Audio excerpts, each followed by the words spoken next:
Hello, everyone. Well, today, actually, Sunday was Poder's birthday. 10 Woo! years. 10 Congratulations. years. Yes. 10 years in our community, providing such an amazing service. I love all of our programs, but there's always a special place in my heart for Poder and the role that it plays in the community. So today I get the pleasure of sharing some time in the air with Mayor Malik Evans and County Executive Adam Bello, who have always been so supportive of our Rock the Day con Poder and have always shown their presence to talk about the important work that we do together in community.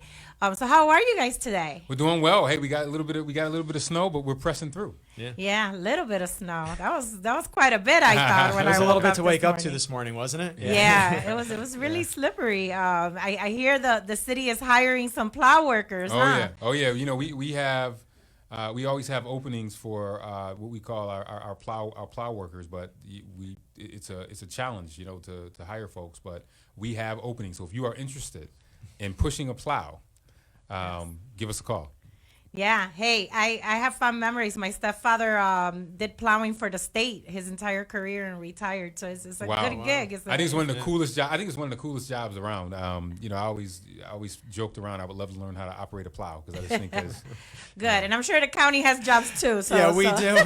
But that would stress me out though, Mayor. I'm afraid I'm going to hit something. I know, right. But I tell you what, those are the hardest working men and women out there right now, especially because when on school days and stuff too, when they have to get up at super early hours. 3, 4 in the morning. And then remember, when it's snowing during rush hour, those plow folks have to be plowing during that time, and that is hard to be able to do that during that time. Yeah, they're the unsung heroes of the winter. That's right. Absolutely. Well, welcome. I am so grateful to always count on you guys to be here to help support and rock the day. Poder usually raises anywhere from $8,000 to $10,000, so it's a significant event for us here, and part of what we've done throughout the day is talk about how we've evolved, how we change. I think I've always appreciated Poder, and I've always appreciated the fact that Ibero had its own radio station, but I really learned to appreciate it during the pandemic, considering all the information that we had to pump out to the community. So since the last time we spoke, I think last year we were celebrating the expansion of our signal. So we went commercial, what I like to call nonprofit commercial radio station. So we're no longer a low power FM, which means, Adam, that we get to reach the entire county now. That's fantastic. Which is really fantastic because before our signal strength really only took us within the city limits, and that was some parts of the city, but now we're able to reach Monroe County and even some small points beyond Monroe County. So I'm really proud and really excited about the growth that we've had this past year. But this is a fancy studio.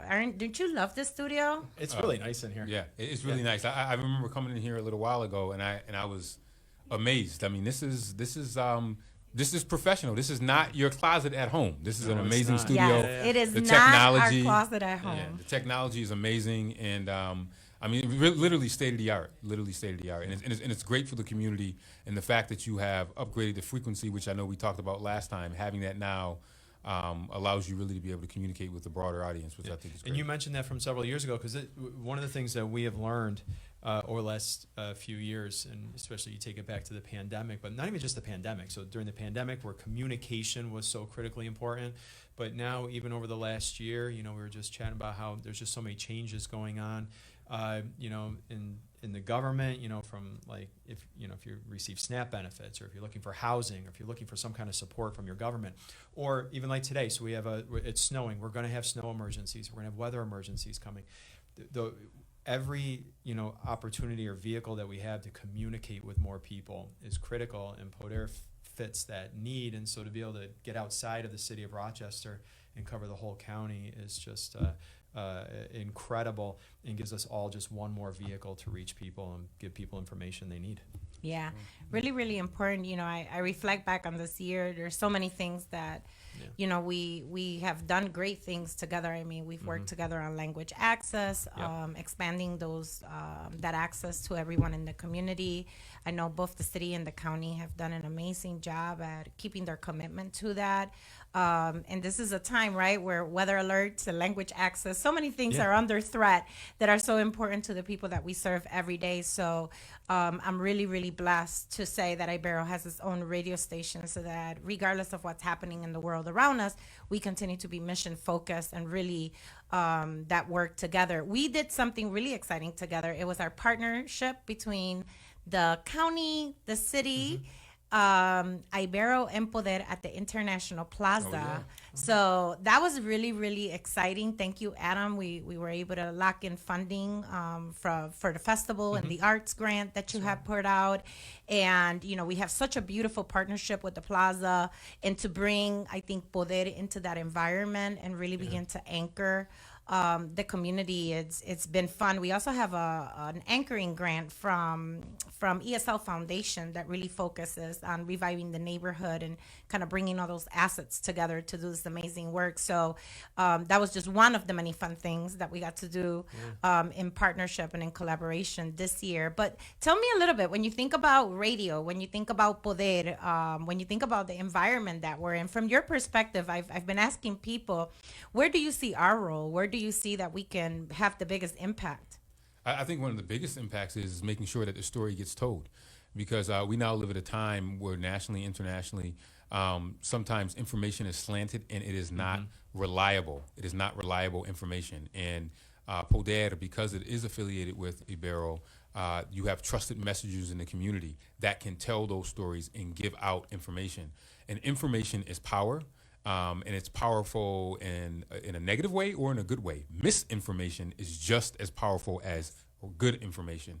And Poder, this vehicle gives you the opportunity to put out good information, be it about positive things in the community or emergency when things come up, when there's cuts to food security, housing, as the county executive said. You need to be able to go to a place where you can get that right information, and it allows you to get it in different formats. So be it in English or Spanish, this radio station gives people that opportunity to do that. Yeah, so very true. Yeah, because you have to meet people where they are, right? And we talk about this a lot. You can create a government program for almost anything, and there's a lot of challenges in this community, and we do have a lot of programs to help people, but a program is only as good as the people you can reach. And if you're going to make investments and be able to really move the needle and help somebody, whether it's to find a job, to find a place to live, to have access to food, or we talk about the emergencies, from the pandemic to weather to whether there's a public safety threat in the community, you have to be able to get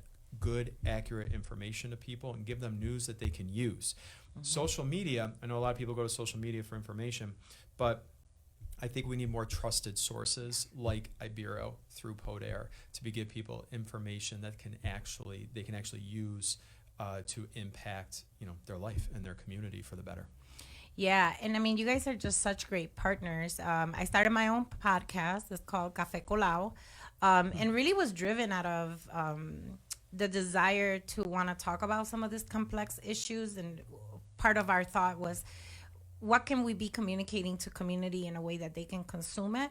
And, I text Denise, a week before, it was around the able-bodied, and she was like, I cannot be there, but I'm going to send Daniel. And we had, talk about dispersing information in the moment. Like, we were literally going through this experience where everybody's trying to understand what was happening with SNAP, requirements. I can't even make sense of it sometimes.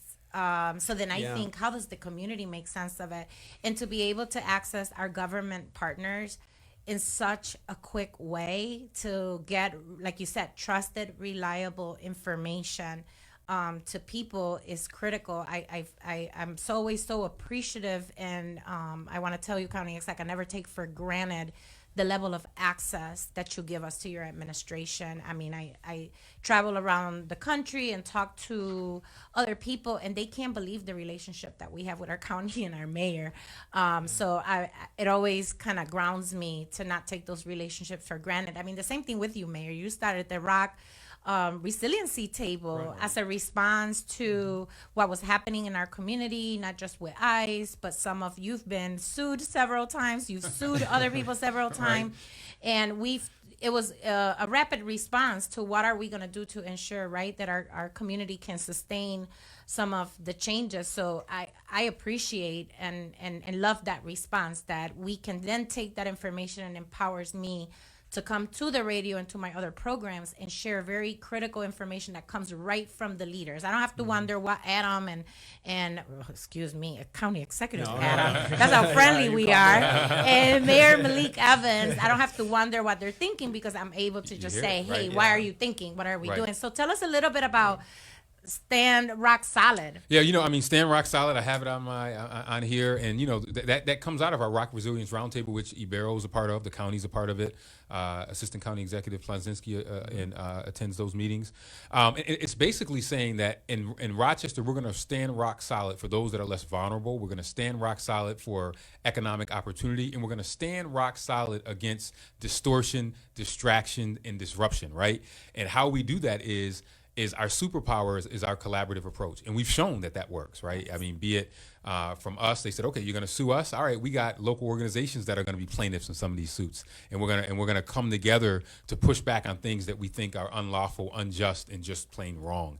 And that's what really standing rock solid is really all about. It's also getting the community to take a commitment to say, I'm going to stand rock solid in my respective place or station in order to improve the overall community, because we all can't do it by ourselves. The county executive can't do it by himself. The city can't do it by ourselves. But Ibero can stand rock solid in some of the areas around housing and the language access. Other organizations can stand rock solid around food, which we know was a major issue as we talked about SNAP benefits. So it's really a clarion call for everyone in the community to say, how can you stand rock solid? And then tell us, hey, we're standing rock solid on this. But the underpinning of all of the rock solid movement that we're trying to build it's about equality and justice under the law. That's the underpinning of everything about standing rock solid. Yeah. And it helps to empower people, right? Because we see as the changes keep coming, and you see chaos that keeps coming out of Washington, in my view, that can really hurt people, I think, in the long term and in the short term.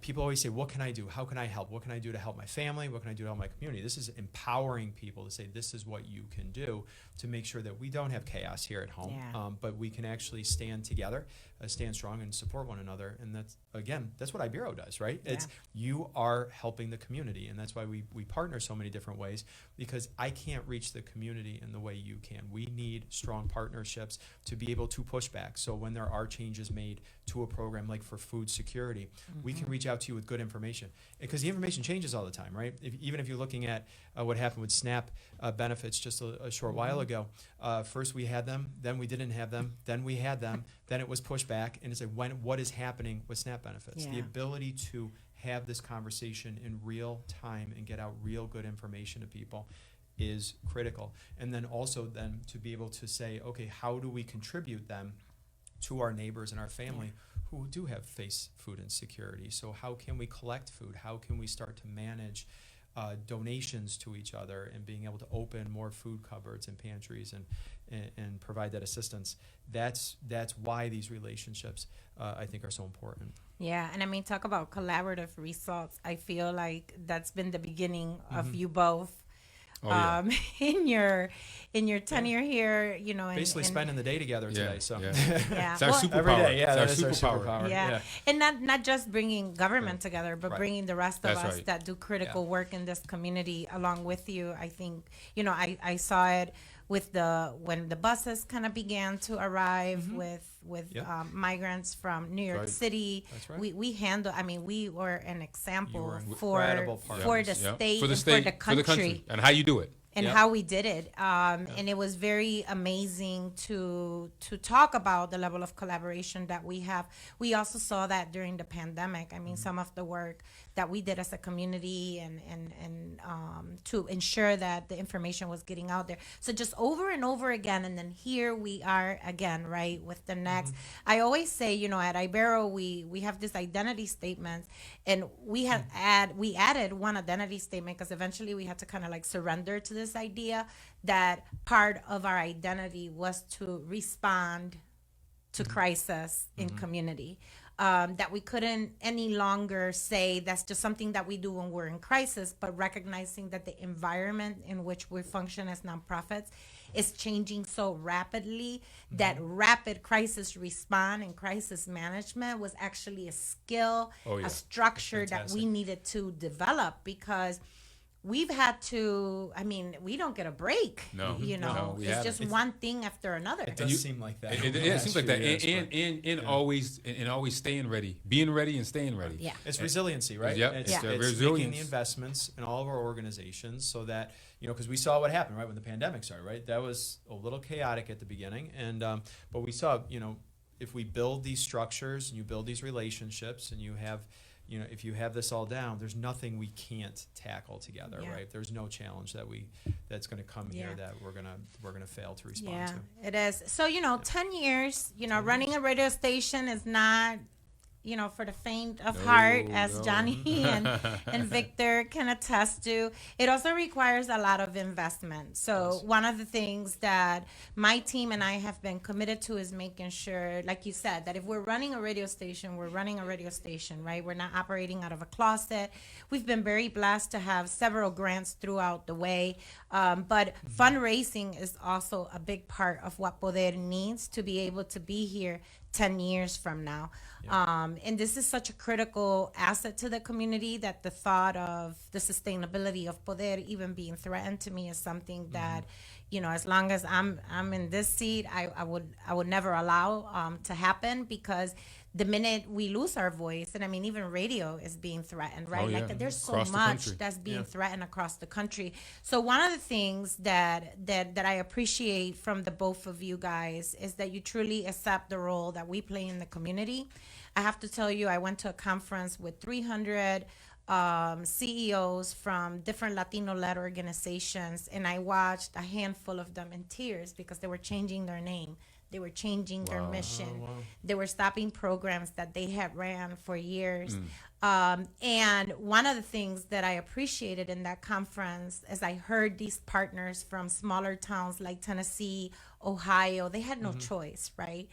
And I walked away really, truly feeling blessed that I didn't have to fight the people within my area, that I truly could be and lead this agency in the way that it has been led, that we can still wake up today and be Ibero, that dual language agency. Everybody knows the role that we play. Be proud of the radio station that we have, and not feel like any of that had to shrink to be able to survive to the next moment. And I'm sure as you guys travel and meet with your peers, you walk away with that same level of appreciation. So we're here because of the commitment, of both of your administrations, the level of support that you provide, not just to Poder, but to Ibero, to make sure that we're delivering critical services together. And I'm just so grateful. I know you're busy, busy, busy. I also know you don't go to everybody's Rock the Day event or promote everybody's Rock the Day. But I am appreciative that you do take time out of your schedule to just signal to the world that we are a great partner. We do this amazing work together, and we're important, and we're sure you're part of the reason why we get 6,000, 8,000. I just think I think it shows that the collaborative piece, you can't do it alone, and I think that is our differentiator in Rochester, and it's not just something that we say because it sounds good, because you have to prove it, right? You just can't say, hey, it's a grape tree. The grape tree has to produce grapes, right? Can't produce apples. And I think for us, the collaborative piece, it's easy for us to say it, but we're able to show it. And the housing that we've done with Ibero, right? In the you name the service that we have worked on, it's showing that collaborative. I worked around when the migrants came.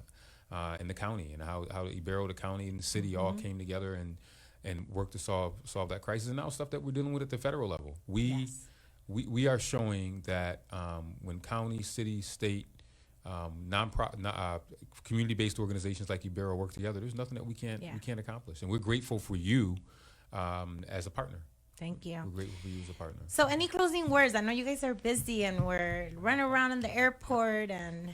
Yeah, Mr. County Executive, you want to talk about our joint process? So we actually brought a joint proclamation with us today. That's awesome. It's something we like to do for organizations, but we thought we couldn't let the 10th anniversary of Poder go by without issuing a proclamation and recognizing things. Shall we read it? Yeah, sure. Yeah, we're going to read it. It's not too long, so we're going to read it for you, if that's all right, listeners, where it says, whereas El Poder Latino was founded by the Ibero-American Action League and serves as an important resource for Rochester's Latino community, offering bilingual music, news, and educational content, and perhaps most importantly, a voice for Rochester's diverse and expanding Latino diaspora.